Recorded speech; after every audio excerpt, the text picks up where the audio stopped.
Vamos começar uma jornada que não se mede em distância, mas em profundidade. Uma viagem para muito além de visitar lugares. A ideia aqui é, de fato, habitar a história que nos formou, a civilização que amarra Portugal e Brasil de um jeito único. Olhe para essa imagem. Um mapa antigo de Lisboa. O rio Tejo ali não é só um rio, né? É quase uma artéria, uma veia pulsante de memória, levando os ecos das caravelas que saíram dali para redesenhar o mundo. É exatamente aqui que o nosso mergulho começa. Lisboa? Bom, Lisboa é muito mais que uma capital. É o ponto de partida de toda uma civilização atlântica. O padrão dos descobrimentos, por exemplo, não é só uma estátua. É um monumento que grita a audácia do ser humano, aquele impulso de querer ver o que existe além do horizonte. E de Lisboa, a nossa análise vai para o interior, para o coração e para o cérebro que deram forma não só a Portugal, mas ao Brasil que a gente conhece. Vamos para Coimbra e para Sintra, para entender onde nasceram as bases do poder e do conhecimento. Pense em Coimbra como uma grande forja, uma forja de mentes. Foi ali, naqueles corredores da universidade, que o saber português e o destino do Brasil se cruzaram de vez. Foi ali que se moldaram figuras cruciais, como o tal de José Bonifácio, o nosso patriarca da independência. E a experiência lá é totalmente sensorial. É sentir o silêncio pesado da Biblioteca Joanina, onde o historiador Rafael Nogueira nos ajuda a perceber como as ideias guardadas ali viajaram o oceano. Ou então é ouvir os sussurros na Quinta das Lágrimas, onde a história trágica de Pedro e Inês parece ainda estar no ar, um símbolo daquela paixão que marca tanto a nossa cultura. De Coimbra, a gente vai direto para Sintra e Queluz. E olha, os palácios de lá não são só construções bonitas, são palcos. Palcos onde o grande drama da realeza aconteceu e onde os destinos de Portugal e Brasil foram selados para sempre. E aqui a conexão é direta, é pessoal. De um lado, Dom João VI, o rei que teve a coragem ou a necessidade de mover toda a corte para o Brasil. Do outro, o filho dele, Dom Pedro I, que nasceu ali no Palácio de Queluz, no quarto Dom Quixote, e que estava destinado a ser o primeiro imperador do Brasil. É uma família só, tecendo o destino de dois continentes. E isso nos deixa com uma reflexão gigante, né? A vinda de Dom João VI para o Brasil foi um ato de genialidade estratégica para salvar a coroa de Napoleão ou foi um sinal de fraqueza? Uma única decisão que mudou o rumo de duas nações, para sempre.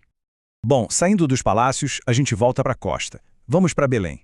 Ali é o lugar simbólico onde a terra acaba e o infinito do mar começa. O lugar de onde o Brasil, como a gente entende, começou a nascer. Estar em Belém provoca uma sensação muito particular. É a sensação de estar parado na beirada do mundo conhecido, olhando para o mesmíssimo oceano que os navegadores encararam séculos atrás.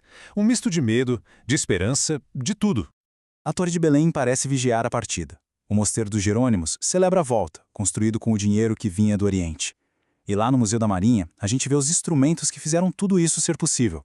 Juntos, esses lugares são o coração pulsando da era das navegações.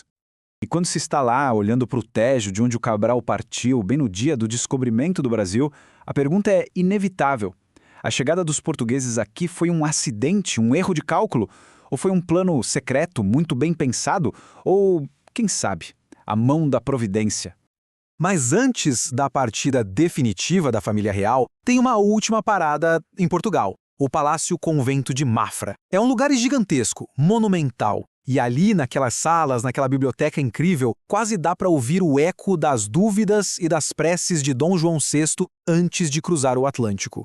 Seja em Mafra, com toda a sua grandiosidade, ou no Cabo da Roca, vendo o sol morrer no mar, no ponto mais ocidental da Europa, surge uma questão bem profunda.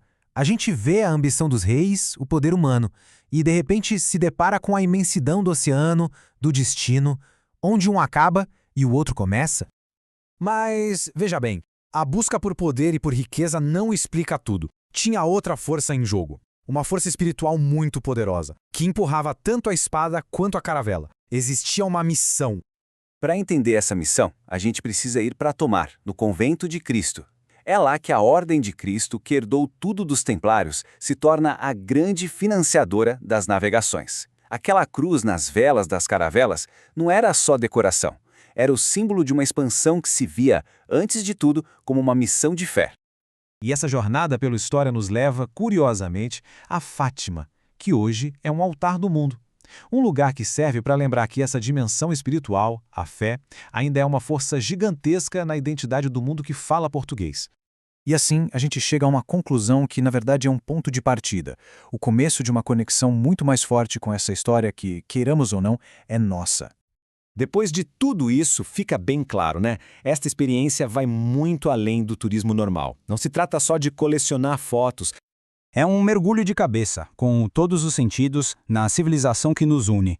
É sobreviver uma história compartilhada, com seus dramas, suas glórias e todas as suas contradições. No fim, viver a história é exatamente isso. É quando um lugar deixa de ser um ponto no mapa e passa a revelar os porquês de personagens históricos, como as decisões deles mudaram tudo e como essas ondas chegam até nós hoje. E assim, a gente termina com uma pergunta no ar. Depois de um mergulho desses, sentindo o peso e a beleza desses lugares todos, não é quase impossível não se sentir parte de algo muito maior? Uma história que, finalmente, a gente sente pulsar nas nossas próprias veias?